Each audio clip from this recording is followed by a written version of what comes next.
Fala aí, Garibaldi, tá me ouvindo? Qual é, professor? Beleza ou não? Bom demais. Quem que é o EVP aí? Sou Enzo. Enzo Valadares Panicali. Enzo. Opa! Fala aí, Enzo. Não, é o Garibaldi agora. Aí, o Garibaldi.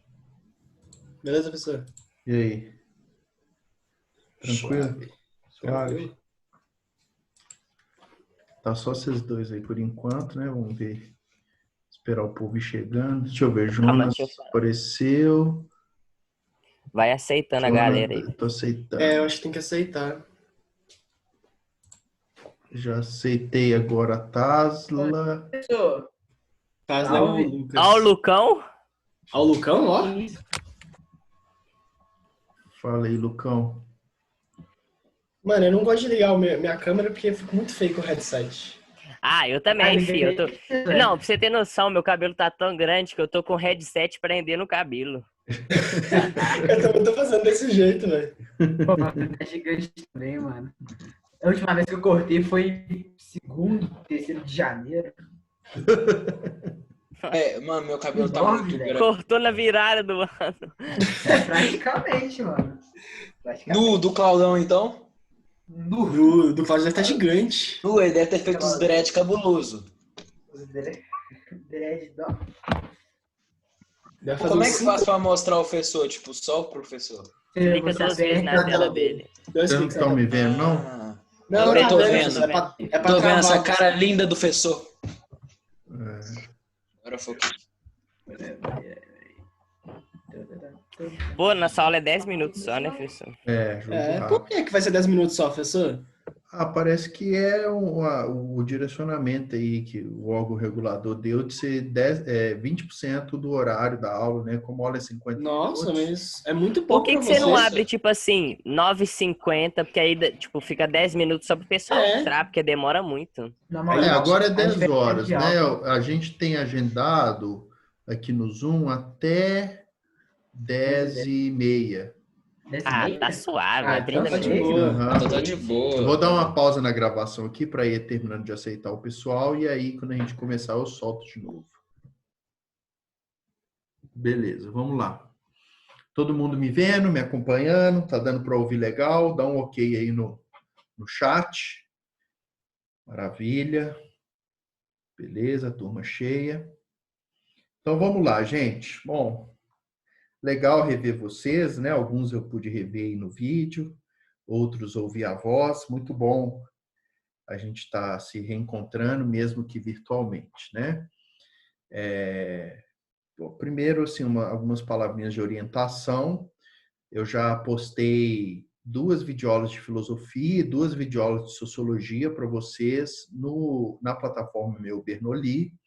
Além da postagem na plataforma, que vai direcionar o link, na verdade, os vídeos eles estão hospedados na minha página do YouTube.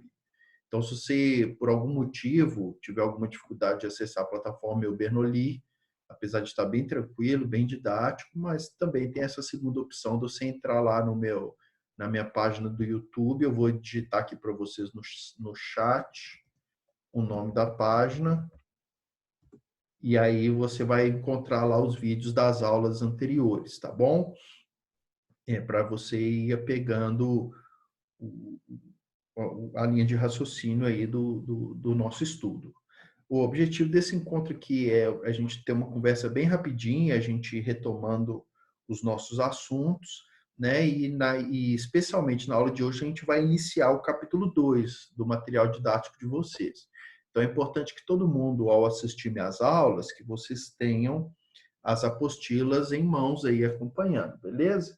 Então, a partir da página número 26, nós iniciamos o capítulo 2, e aí, então, vamos começar a explicação da matéria. O capítulo 2 é intitulado O Problema da Verdade, os sofistas Sócrates e Platão.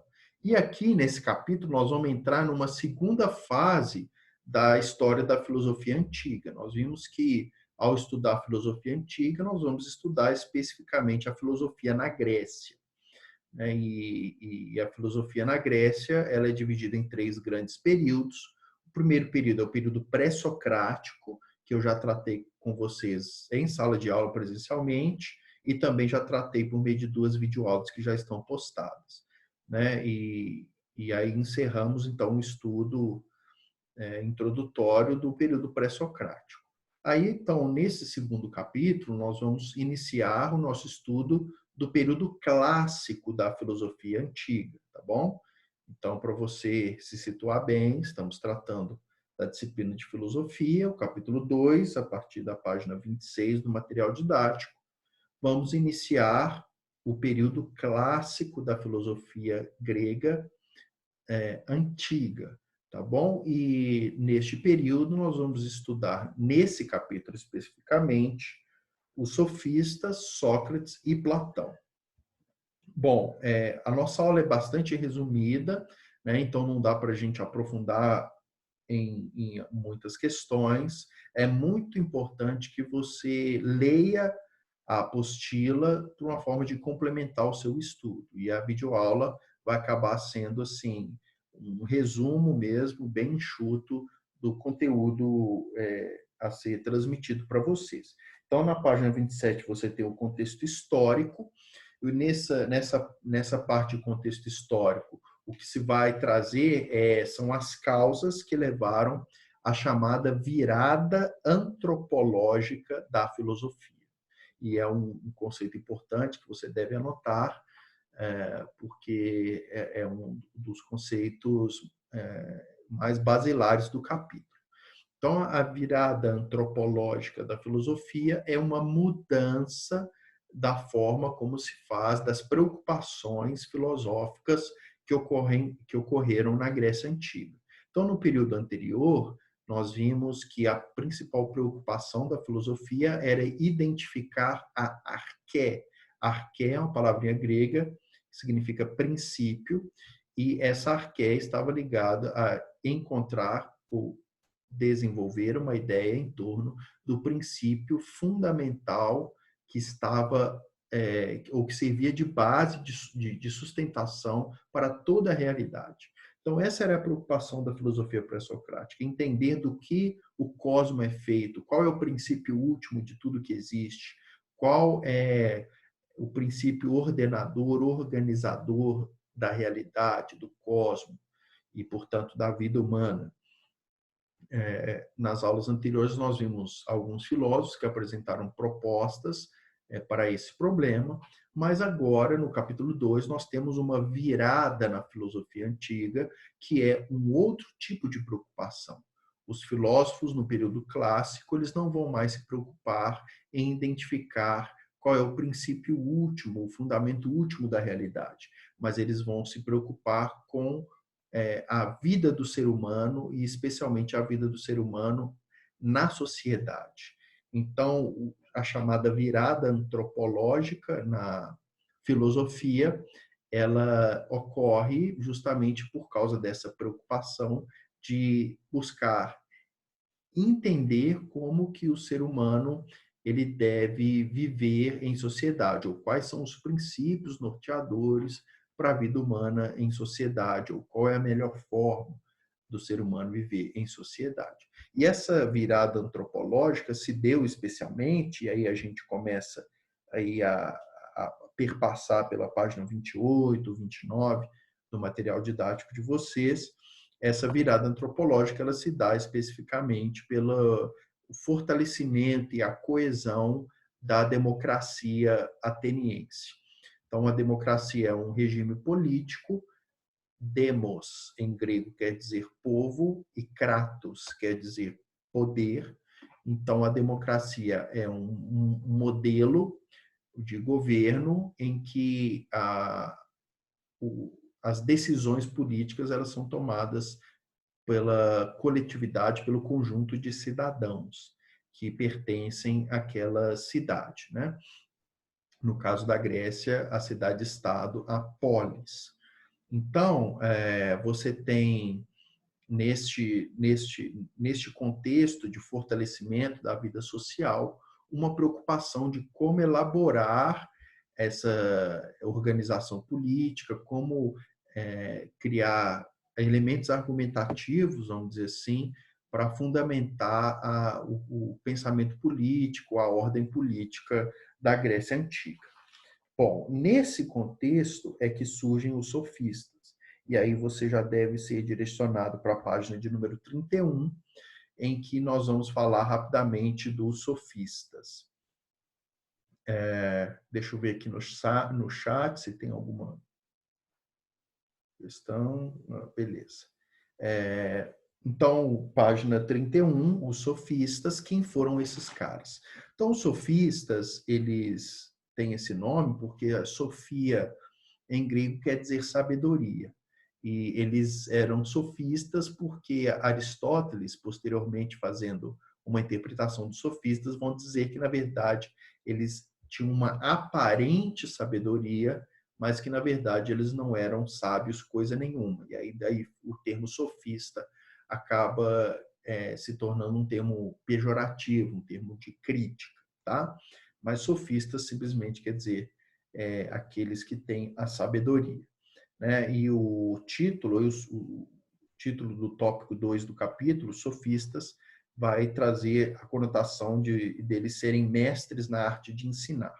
Então, os sofistas, eles foram um grupo de pessoas que eram filósofos, né, num sentido restrito do termo, e que eles eram professores. E o que esses professores ensinavam? Eles ensinavam a arte da retórica. A retórica é a capacidade ou a habilidade que uma pessoa tem de falar bem em público, de saber organizar as suas ideias, de ter eloquência. E imagine você num contexto de democracia em que os cidadãos se organizavam para discutir o futuro da cidade, aqueles que sabiam argumentar melhor se saíam melhor também nesse jogo político. Então, os sofistas, eles eram professores dessas pessoas que queriam se dedicar à vida pública. E eles ensinavam mediante remuneração, eles eram professores itinerantes, então eles ficavam viajando em torno das cidades, buscando alunos que se interessassem em pagar para obter os seus ensinos. A grande fundamentação aí do pensamento dos sofistas, e aí nós já caminhamos para o final da nossa videoaula, se dá no pensamento dos sofistas de que eles não estavam interessados em buscar uma verdade absoluta. Eles estavam interessados em simplesmente ensinar como uma pessoa se dá bem numa discussão, num discurso. Então, eles eram relativistas, isso é um conceito importante para a gente entender os sofistas, eles eram relativistas e eles entendiam que, na verdade, a filosofia, né, o conhecimento, ele se prestava simplesmente para que as pessoas desenvolvessem maiores habilidades de convencer outras e que, por meio dessas habilidades de convencer outros, elas se dariam bem na vida, especialmente na vida política. Esse tipo de pensamento relativista que os sofistas sugeriam, um pensamento muito pragmático, um pensamento que estava bem assim ligado a questões pouco nobres, vamos dizer assim, pouco sem preocupações no que diz respeito a virtudes morais, isso vai despertar um incômodo muito grande num grande filósofo que nós vamos ver a partir da próxima aula, que foi Sócrates. Então, Sócrates, ele surge, esse grande pensador, conhecido como o pai da filosofia, ou o patrono da filosofia, ele surge num contexto de oposição aos sofistas, e é aqui que eu preciso que vocês entendam para a gente encerrar essa aula. O Sócrates, ele vai se opor a todo esse tipo de relativismo que os sofistas estavam propondo. Então, Sócrates vai dizer que a filosofia ela não deve buscar relativizações, ela não deve buscar se servir ou instrumentalizar a vida das pessoas buscando apenas benefícios próprios, mas a filosofia é um ensino que deve buscar o bem comum, a justiça, a verdade. E Sócrates, então, vai usar algumas estratégias argumentativas nos seus diálogos para convencer os sofistas de que eles estavam errados. Bom, esse é o conteúdo dessa nossa primeira videoaula ao vivo, né? Eu vou dar 1 ou 2 minutinhos aqui para ver se alguém tem alguma pergunta, se alguém tem alguma consideração a fazer. Não tendo, a gente já encerra e aí eu vou confirmar de novo com vocês a chamada e terminamos então a nossa aula. Beleza, pessoal? Vamos para o chat aí, dá um oi, dá um ok. Professor, pode falar aqui? Pode. Eu vou só encerrar a gravação, porque nós já encerramos o nosso tempo, e aí as dúvidas, as conversas, nós vamos tendo mais alguns minutinhos aí para falar, beleza? Então tá bom.